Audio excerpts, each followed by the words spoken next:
So if I might ask the principal officers here, so can I ask you what an ideal school environment looks like? It's a question I've posed to a number of our witnesses that have come through, particularly the principals that were presenting to us. But if I ask the Department of Education, what's a perfect pilot school that you've seen, or one where you would say that this is a great environment where, you know, both the principals, the teachers, the parents, the board of management, that there's a really positive way that they're tackling bullying. It's very transparent and accountable, and it's very open. They're involving, you know, the victims, the perpetrators, the bystanders, you know, all of those elements are included. If I could ask you what that might look like. And then secondly, just we've had a number of witnesses that have talked about further training for career guidance teachers and for teachers. And you spoke about this, the PTST, the Professional Development Service for Teachers around this. But the information we were getting back from principals is that teachers feel like they don't have the tools or the skill set to deal with this or to identify bullying. So it does seem to be cropping up that either the training isn't reaching or been effective.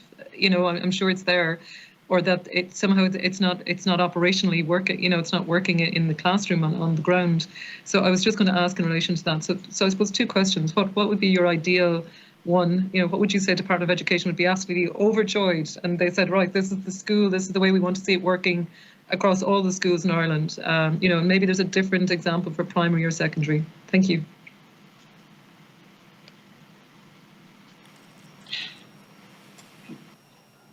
Sorry, Deputy. I might just add there. I suppose, if you're looking for an ideal school or one that's the best example of a positive school culture, you'd be looking for someone where all the wider school community are engaged on a regular basis in terms of their communication and respect. And you'd be looking for a school that places an equal emphasis on the view of parents and the student voice in the school. You'd be looking for somebody that has a buy-in and in a very collegiate way across all the staff, not just the teaching staff in the school, and a shared kind of responsibility as to the best ways to watch out for and tackle bullying. It's usually, you'll find that a school that's open to various kind of ideas and open to awareness of things they need to try in school and bring pupils with them, students with them. Those tend to be the best type of schools that are more successful in tackling bullying, because they're open to that. And usually the key person usually are the principal. It is effective leadership at the school. You will find that most other things would tend to be successful. Like, you know, maybe one of my colleagues might be in terms of maybe some examples of that around the country. Yeah, thank you. Thanks, Borg.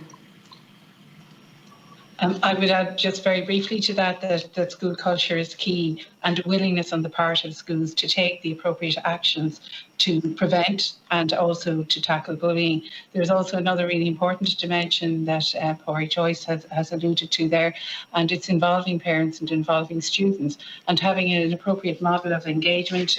We are all aware that the Student and Parent Charter is coming down the tracks, and the intention here is very much around enhancing school engagement with parents and with students, and having a model of engagement for students that really gives students space to have their voice heard, and an audience that is there willing to listen to them in the school community.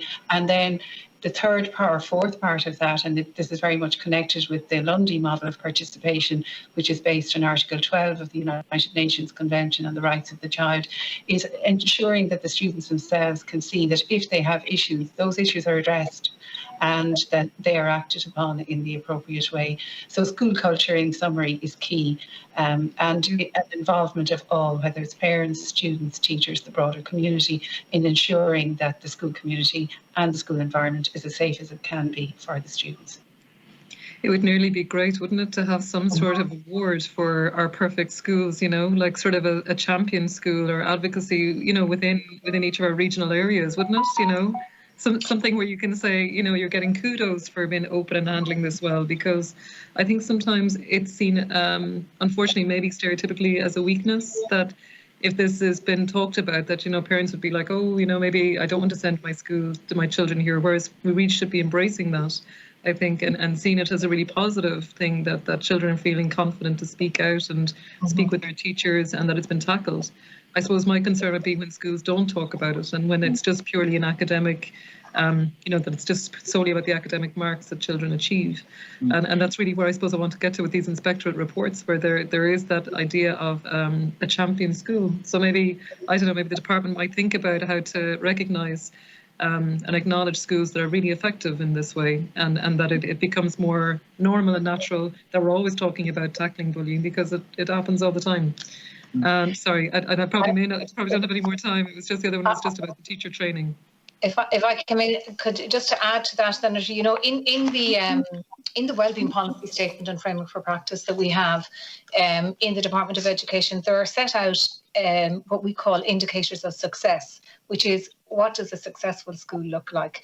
And the indicators of success span the culture and environment of the school, the curriculum and the teaching and learning in the school, the policy and planning in place within the school, and relationships and partnerships.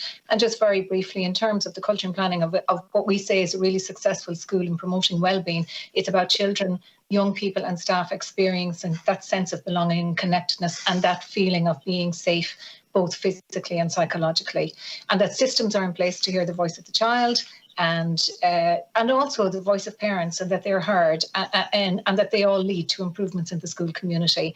And with regard to curriculum, that children and young people experience positive learning experiences, high quality teaching, and they give them opportunities for success within the school, and that they have access to curricular activities that promote their physical but also their social and emotional competence to enhance their overall well-being.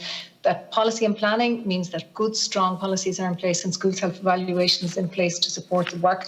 And then in terms of relationships and partners, it's that, it's part of what was missed when schools were closed, that strong supportive structure that schools provide, the relationships through the adults. And adults, as you know, can mediate the world for our children and young people and mediate the difficulties and support them in that. So they are set out in our wellbeing policy, a kind of a picture of what a really good school looks like and what we would think would be an indicator of the success of a good school. Okay,